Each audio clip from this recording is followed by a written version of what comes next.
Hey everyone, welcome to a discussion about the Walker Low Pro air filter system. Some of you might not know anything about it, so that's what we're here to talk about and help you understand it, give you some of the history and how it came about. Ben Walker and his family been in racing, all types of racing, their whole lives, and understand the aspects of that air cleaner system. Beginning with the filter itself, knowing that the number one job is to keep our engines clean, and I think we can all agree that they're doing an excellent job at that. Next thing is the performance aspect of it, especially in the crate world. Every little bit means something, and that's also been addressed with this, but we'll talk about that later. Uh, how this actually came about was aerodynamics. Getting that big air cleaner out of the wind and letting the air get to the rear deck and the rear spoiler is pretty important.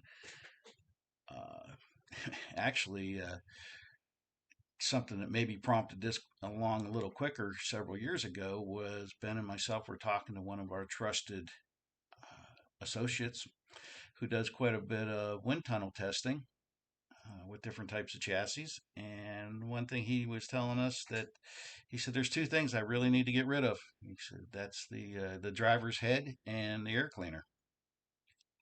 Well, wasn't nothing we can do about the driver's head, but Ben said we can help with that air cleaner. And so he went to work getting it as low as possible, thinking about every quarter inch, every eighth inch, how to get it down as far as he could get it down. Maintaining performance. Again, we'll talk about the performance side of it in just a little bit, but let's talk about getting it down as low as possible. First of all of your traditional drop bases, and this is a drop base system, all of your traditional drop base systems, drop bases are not performance oriented. Uh, they actually, we test against them. We can always have the biggest gap in any type of air cleaner system that we're checking, using them as the low. And there's also another problem with traditional drop bases, and that is throttle linkage clearance. And that's been addressed to first here. Let's see if I can get this up where you can see it. With there's your throttle linkage up under there. Look, my whole hand is in here, and I'm wide open. I'm not near anything. I'm making a fist in doing it. So we have no throttle linkage issue, and this is as low as you're going to get. We're not getting any lower than that. So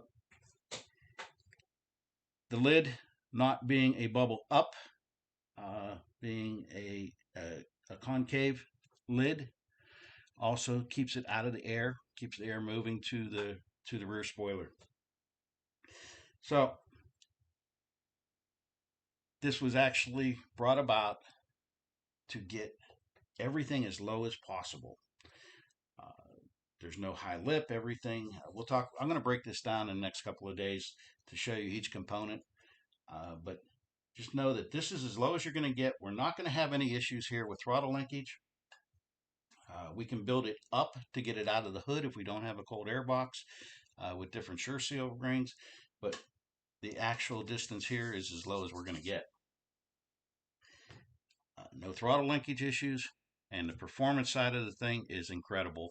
And I'll get to that in the next day or so.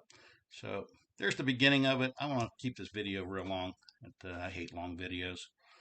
So hopefully that gives you a little bit of a start to understand it, and we'll continue on. Hey, stay tuned.